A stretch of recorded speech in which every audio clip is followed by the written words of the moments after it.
ለብዙ ዓመታት ሰውነታችሁ ውስጥ እየተመላለሰ የደም ስሮቻችሁን እየበላና አይናችሁን እያጨለመ ያለ ገዳይ በደማችሁ ውስጥ ቢኖር ምን ታደርጉ ነበረ? የሚገርመው ግን አብዛኛው ሰው ይህ ገዳይ በውስጡ እንዳለ የማያውቀው ተዝለፍልፎ ሲወድቅ ወይም ኩላሊቱ ላይ ስራ ማቆም ሲከሰት ነው። ዛሬ ስለ ዝምተኛው ገዳይ ወይም ስለ ስኳር በሽታ የምናወራው አንድ ነገር አለ። ስለ ስኳር መብዛት ብቻ አይደለም፣ ስለ ህይወትና ሞትም ጭምር ነው።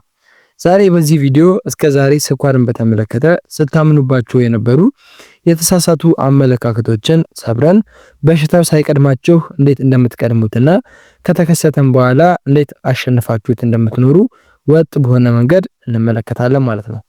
ይህ መረጃ ለእናንተም ወይም ለምትወዱት ሰው የዛሬው የነፍስ አድን ስጦታ ሊሆን ስለሚችል ከመጀመራችሁ በፊት ለቻናል አዲስ ከሆናችሁ አሁኑኑ ሰብስክራይብ በማድረግ ይቀላቀሉ እንላለኝ። ለሌሎችም ድረስ ደግሞ ላይክ እና ሼር አድርጉ። ጥያቄም ካላችሁ ኮሜንት ሴክሽን ላይ አስቀምጡልኝ እላለሁ። ወደ ጉዳያችን እንግባ።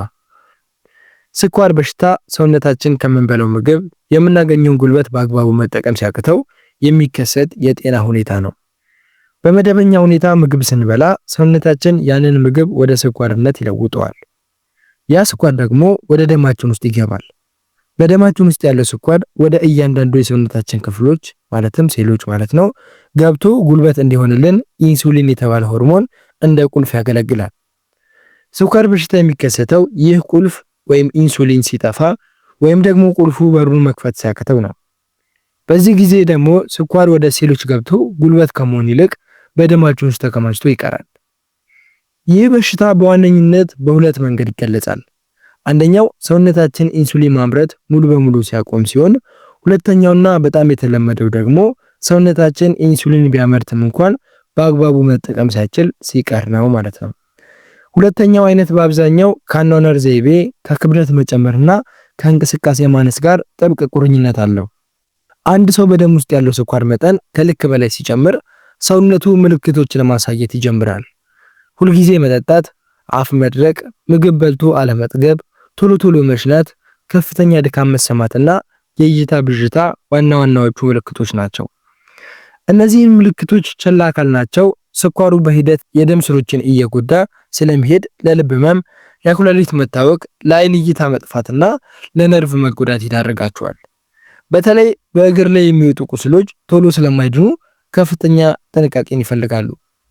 በሽታውን ለመከላከልና ለመቆጣጠር ደግሞ የአኗኗር ዘይቤን መቀየር እጅግ በጣም ወሳኝ ነው። ይህም ማለት በፋይበር የበለጸጉ እንደ አትክልትና ጥራጥሬ ያሉ ምግቦችን ማዘውተር፣ ጣፋጭ ነገሮችንና ነጭ ዱቄቶችን መቀነስ እንዲሁም የሰውነት እንቅስቃሴን የዕለት ተዕለት ልምድ በማድረግ ማለት ነው ይህን በሽታ መከላከል ይቻላል ማለት ነው። ክብደትን በአግባቡ መቆጣጠርም ለበሽታው ተጋላጭነትን በእጅጉ ይቀንሳል። ባጭሩ ስኳር በሽታ የአመጋገብና የእንቅስቃሴ ስርዓትን በማስተካከል ተቆጣጥሮ በጤና መኖር የሚቻል አይነት በሽታ ነው ማለት ነው። ስኳር በሽታ አንድን ሰው ለከፋ መውደቅ ወይም ራሱን እስከ መሳት ኮማ ውስጥም እስከ መግባት ደረጃ የሚያደርሰው በሁለት ተቃራኒ ምክንያቶች ነው። አንደኛው በደም ውስጥ ያለው የስኳር መጠን እጅግ በጣም ሲበዛ ሲሆን፣ ሁለተኛው ደግሞ የስኳር መጠኑ በጣም ሲያንስ ነው። እነዚህን ሁለት ሁኔታዎች በዝርዝር አንድ በአንድ እንመልከታቸው እስኪ። አንደኛው የስኳር በሽታ እጅግ በጣም ሲያንስ ምን ይፈጠራል የሚለውን ስንመለከት ይህ ሁኔታ አብዛኛውን ጊዜ የሚከሰተው መድኃኒት የሚወስዱ ሰዎች ላይ ነው። አንድ ሰው ለስኳር ተብሎ የታዘዘለትን መድኃኒት ወይም ኢንሱሊን ወስዶ በቂ ምግብ ሳይበላ ሲቀር ወይም ደግሞ ከወትሮ የተለየ ከባድ ስፖርት ሲሰራ ስኳሩ በከፍተኛ ሁኔታ ይወርዳል። አእምሯችን ለመስራት ደግሞ የግድ ስኳር ወይም ጉልበት ይፈልጋል።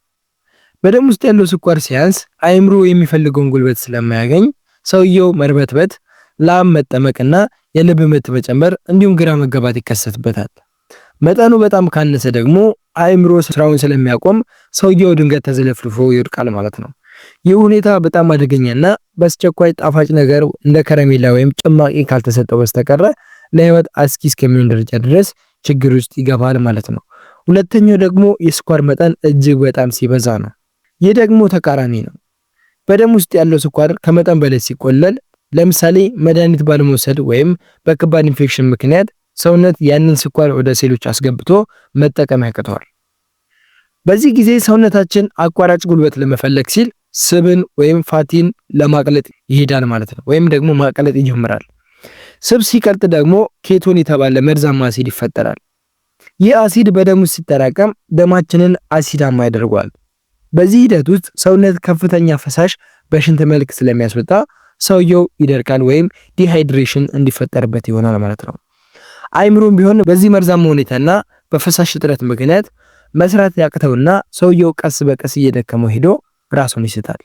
ይህ ሁኔታ አብዛኛው ጊዜ በድንገት ሳይሆን ቀስ እያለ ማለትም በሰዓታት ወይም በቀናት ውስጥ የሚከሰት ሁኔታ ነው ማለት ነው። በአጭሩ ለመረዳት ያክል በድንገት መውደቅ የሚከሰተው አብዛኛውን ጊዜ የስኳር መጠን በጣም ማነስ ምልክት ነው ወይም አይምሮ ጉልበት አጥቶት ሲዝል ነው ማለት ነው። እንዲሁም ደክሞ መውደቅ ደግሞ አብዛኛውን ጊዜ የስኳር መጠን በጣም መብዛት እና እንደ የደም አሲዳማ መሆን ምልክት ነው ማለት ነው። ይህም ደግሞ የሰውነት በቆሻሻና በጣም ሲዝል የሚከሰት ነው ማለት ነው። ለዚህ ነው አንድ የስኳር ታማሚ ራሱን ሲስት ካየን ምክንያቱም እስክናውቀው ድረስ የሕክምና እርዳታ በፍጥነት ማግኘት አለበት የሚባለው ማለት ነው። ስኳር በሽታ እንዳይከሰት ለማድረግና ከተከሰተም ደግሞ ለመከላከል ብለን የምንከተላቸው አንዳንድ የአመጋገብና ሌሎች መጠበቂያና መከላከያ መንገዶችን ደግሞ በሁለት መንገድ ከፍለን እንመለከታቸዋለን። ለምሳሌ የስኳር በሽታ እንዳይከሰት አስቀድሞ መከላከል በዋነኝነት የሚመሰረተው በዕለት ተዕለት የአኗኗር ዘይቤያችን ላይ ነው። ይህም ማለት የምንመገባቸውን ምግቦች በጥንቃቄ መምረጥ፣ በተለይም የደም ስኳርን በድንገት ከፍ የሚያደርጉ እንደ ነጭ ዱቄት፣ ጣፋጭ መጠጦችና ከረሜላዎችን በመቀነስ ፋይበር ያላቸውን እንደ አትክልትና ጥራጥሬ ያሉ ምግቦችን ማዘውተር ነው። ከዚህም በተጨማሪ የሰውነት እንቅስቃሴን የህይወታችን አካል በማድረግና የሰውነት ክብደታችንን ከልክ በላይ እንዳይጨምር በመቆጣጠር ሰውነታችን ኢንሱሊንን በአግባቡ እንዲጠቀምና ስኳርን ለጉልበት እንዲያቃጥል መርዳት ይቻላል ማለት ነው። እነዚህ ጥንቃቄዎች እንግዲህ በተለይ በቤተሰብ ታሪክ ወይም በእድሜ ምክንያት ለበሽታው ተጋላጭ የሆኑ ሰዎች አስቀድመው ሊያደርጓቸው የሚገቡ ወሳኝ እርምጃዎች ናቸው። በሽታው ከተከሰተ በኋላ ደግሞ ጥንቃቄው ይበልጥ ትኩረትንና ስርዓትን ይፈልጋል። ዋነኛው ተግባር በደም ውስጥ ያለው የስኳር መጠን መደበኛ ሆኖ እንዲቀጥል ማድረግ ሲሆን ይህም በሐኪም የታዘዙ መድኃኒቶችን ወይም ኢንሱሊንን ያለማቋረጥና በሰዓቱ በመውሰድ ይከናወናል ማለት ነው። ከዚህ ጎን ለጎን ደግሞ ደም ውስጥ ያለውን የስኳር መጠን በየጊዜው በመለካት የትኞቹ ምግቦች ወይም ተግባራት በጤናችን ላይ ተጽዕኖ እያሳደሩ እንደሆነ ለመለየት ይረዳናል። ሌላውና እጅግ አስፈላጊ ጥንቃቄ ደግሞ የሰውነት ክፍሎችን በተለይም እግርንና አይንን መጠበቅ ነው። ስኳር የነርቭ ስሜትንና የደም ስኳርን ስለሚቀንስ ትናንሽ ቁስሎች ሳይታወቁ ወደ ከፋ ደረጃ እንዳይደርሱ በየቀኑ እግርን መመርመርና ጫማ ሳታደርጉ አለመንቀሳቀስ ያስፈልጋል።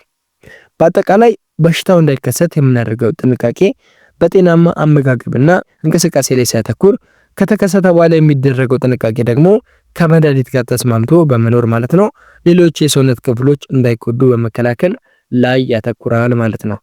በአጠቃላይ ስለ ስኳር በሽታ ያለን ግንዛቤ ከፍ ባለ ቁጥር ራሳችንንና ቤተሰባችንን ከከፋ የጤና እክል የመጠበቅ አቅማችን ይጨምራል።